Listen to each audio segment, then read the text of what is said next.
Earlier this year, Omega released the new Speedmaster 57, in the year that the Speedmaster celebrates its 65th birthday.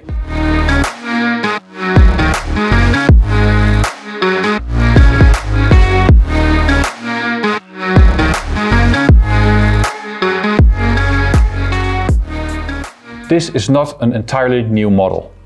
Already in 2013, Omega introduced the Speedmaster 57 collection with a caliber 9300 automatic winding movement.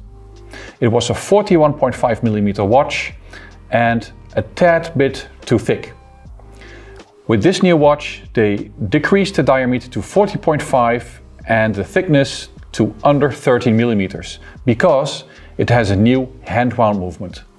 In 1957, Omega introduced the Speedmaster, and it had a hand-wound caliber 321 inside.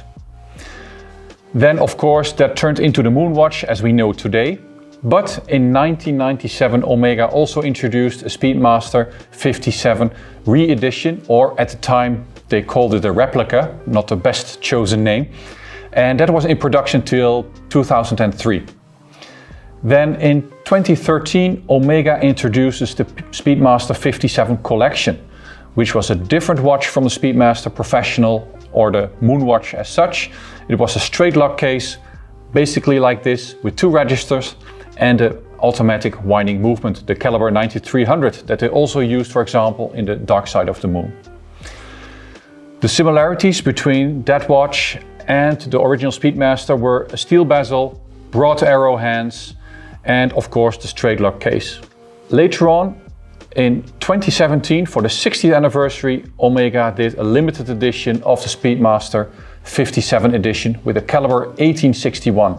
But that's a little bit of a sidetrack because this Speedmaster 57 collection, as introduced in 2013, now has a worthy follow-up with this new Speedmaster 57 in 40.5mm.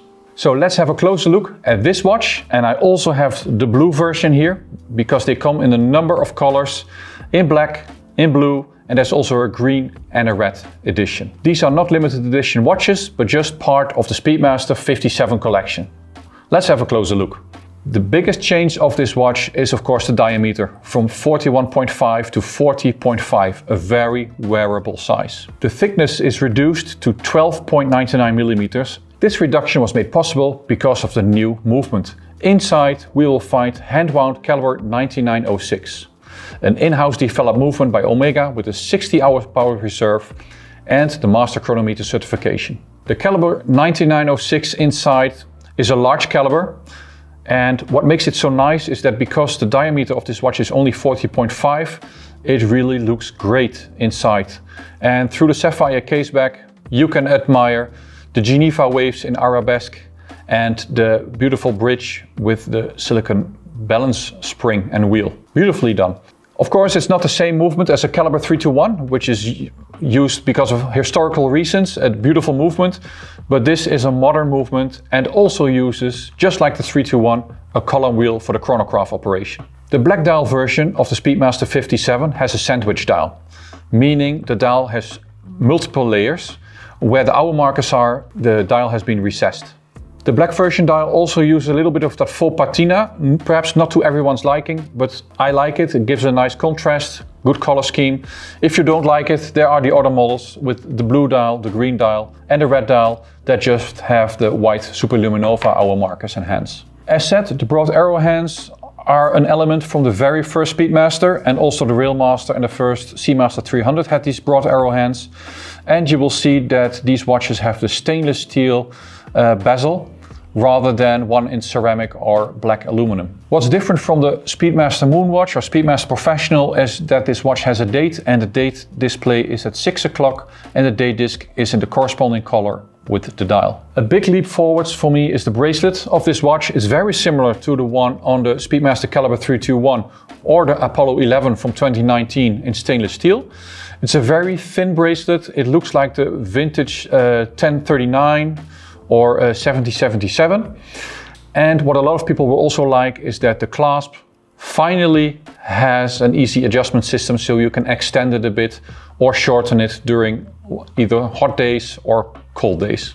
Even as a Speedmaster collector who is focused on the Moon watch, I really like this watch. As a daily wearer, it's very suitable because of the modern movement with the modern specs that are Master Chronometer certified. It has a sapphire crystal, of course. The clasp has this easy adjustment system, which makes it convenient. Another nice feature that most in-house movements by Omega have is the independent hour hand. So if you travel a lot, you can easily change the hour hand without having to correct the time.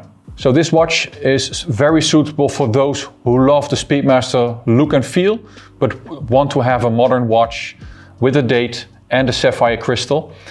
For me, the Moon watch is still the number one, but I can imagine that a lot of people will love this Speedmaster 57 collection. The prices of these watches are somewhat higher than the Moon watch or the Speedmaster Professional.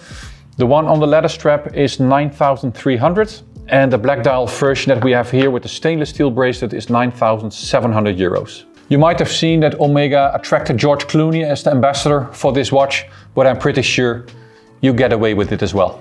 Let us know what you think about this watch, both the one with the black dial with the full patina and of course the colorful ones. Let us know in the comments. Make sure to like this video, subscribe to our channel, and thanks for watching.